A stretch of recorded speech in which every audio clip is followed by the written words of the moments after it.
Hey everybody, this is a quick video in case you have a Beko brand dryer and it's giving you an ER05 or an E05. Anyways, depending on the model, it will display a little bit differently. It's basically an error 5. And you're wondering what this is and what you need to do to get rid of it. So, you're in luck. This is a pretty simple error. Basically what the error 5 is it will come up there when you basically, if you push buttons you're not supposed to while it's trying to work. So if you push the cancel, the pause, or the start button while it's in the middle of a drying cycle, it will pop up this error.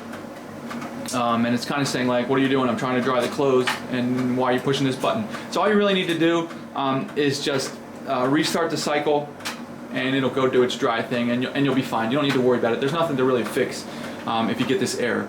So anyways, I hope this video helped. Thanks a lot for watching. Have a great day.